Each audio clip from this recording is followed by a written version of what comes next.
All right, tonight we're going to read a book called You Will Go Far. Jamie and Lizzie requested these books, so I'm doing them tonight.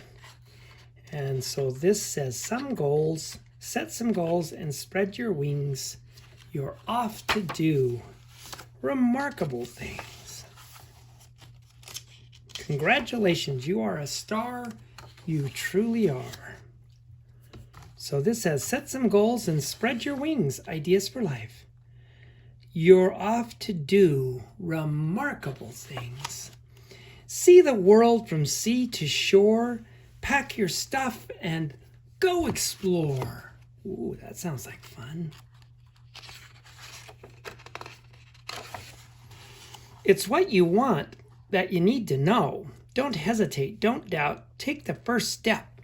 Just go. Some days may be glum and dreary, and others quite extraordinary.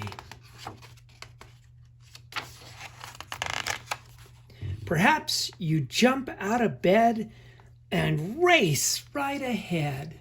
Oh, look at that. They're racing down the road on a scooter. That sounds like fun. Perhaps you need a bit of time, and sitting still is not a crime. See, they're sitting still under the tree, enjoying themselves. Some go fast, and some go slow, and some fly high, and some fly low. And that's okay, because we're all different, huh? Whichever way you take, however well you steer, speed bumps can and will appear.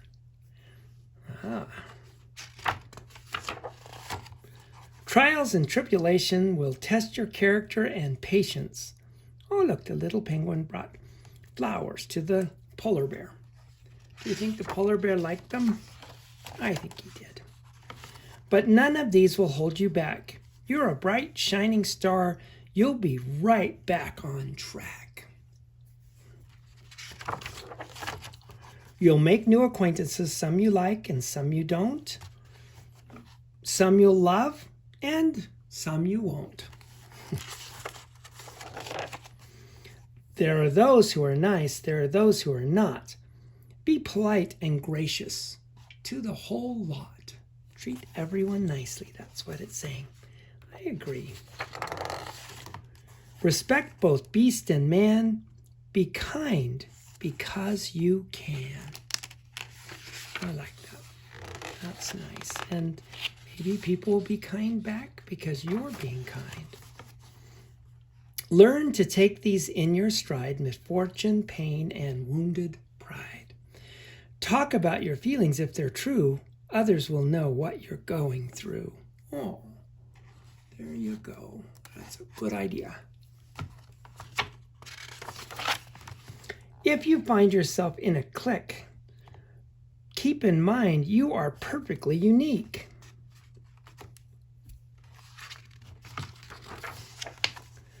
Don't think it's a defeat if you can't immediately find your feet. That means if you're a little off balance, you'll get there eventually. It can tear your heart to tatters thinking of your life and of what really matters. You may hit a wall unable to get anywhere at all. Well, that could be kind of sad.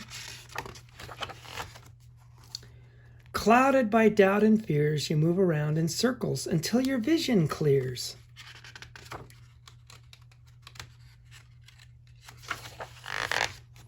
Until then, keep it zen. Stay in the now. Inhale, exhale. That's how. Oh, I like that. See, we'll get that. There you go. Inhale, exhale. And then you can relax. Should we all relax right now? Let's close our eyes and inhale and exhale. Oh, that feels good. Sooner or later, the answers will come. If not at all, then some. Finding stimulation will help your motivation. He's thinking of all these wonderful things. And if you also learn to play, you're sure to have a better day. I like to play. Do you guys like to play? We like you to come and play on Grandma Day. Seek the safe or the thrilling, whatever you find fulfilling. Oh, look, they're swimming underwater. That is so fun.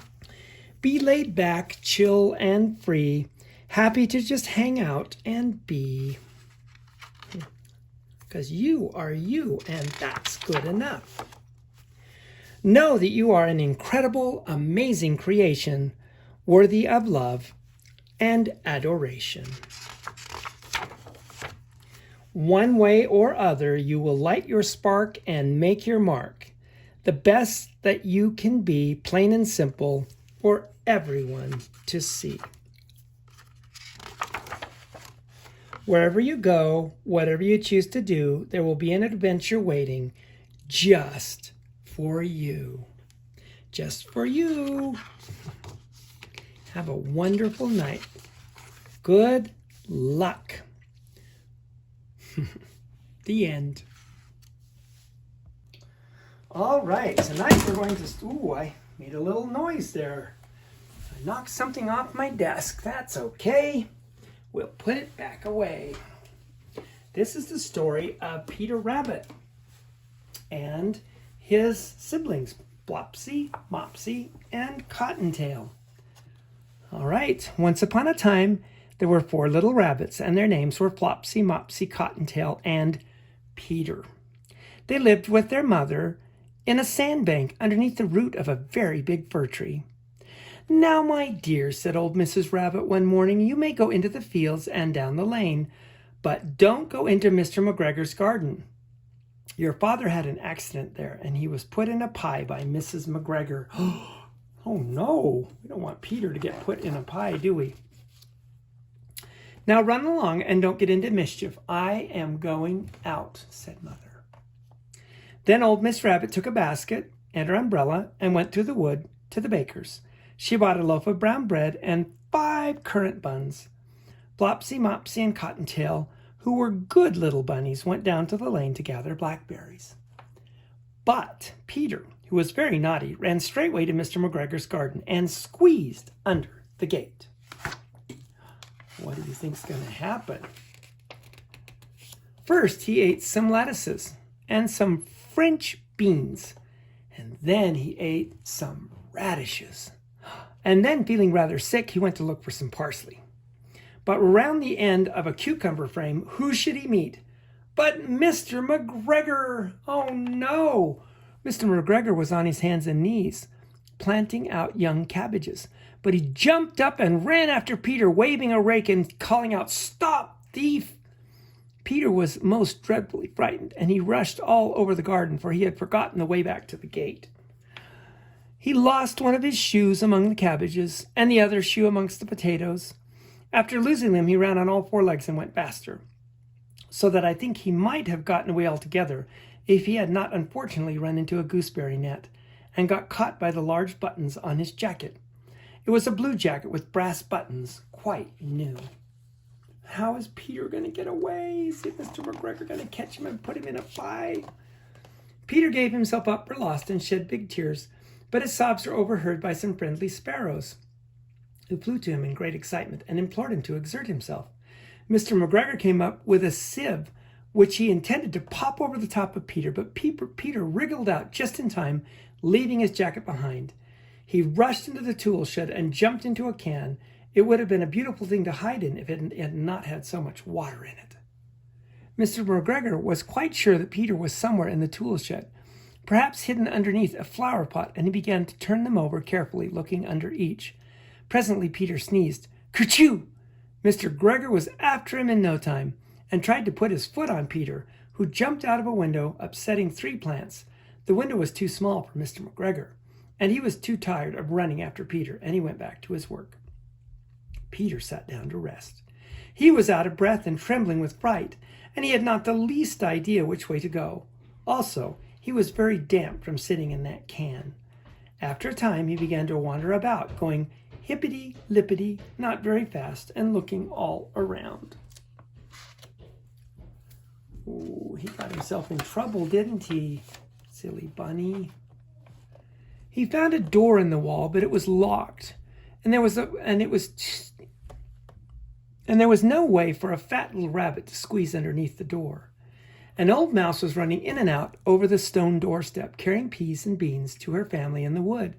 Peter asked her the way to the gate, but she had such a large pea in her mouth that she could not answer. She only shook her head at him. Peter began to cry.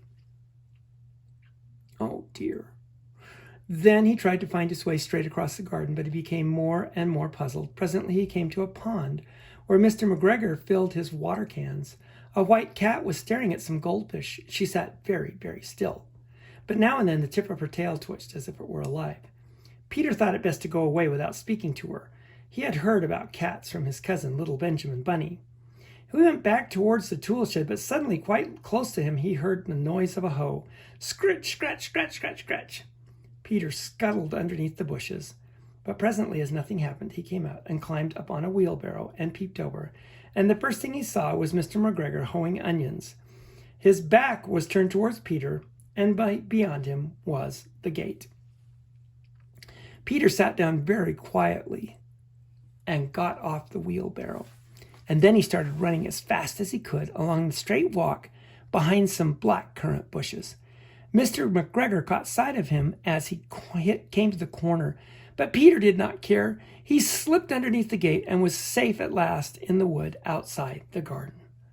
Oh, look, and Mr. McGregor took his clothes and made a scarecrow. Mr. McGregor hung up the little jacket and the shoes for a scarecrow to frighten the blackbirds. Peter never stopped running or looking behind him till he got home to the big fir tree. Oh, he's lucky nothing happened, huh? My goodness. He was so tired that he flopped down upon a nice, soft sand on the floor of the rabbit hole and shut his eyes. His mother was busy cooking. She wondered what he had done with his clothes. It was the second little jacket and pair of shoes that Peter had lost in a fortnight. I'm sorry to say that Peter was not very well during the evening. His mother put him to bed and made some chamomile tea, and she gave a dose of it to Peter, 1 tablespoonful to be taken at bedtime. But Flopsy, Mopsy, and Cottontail had bread and milk and blackberries for supper. Oh, the end. So next time, our story will be The Tale of Squirrel Nutkin. I can hardly wait. Love you guys.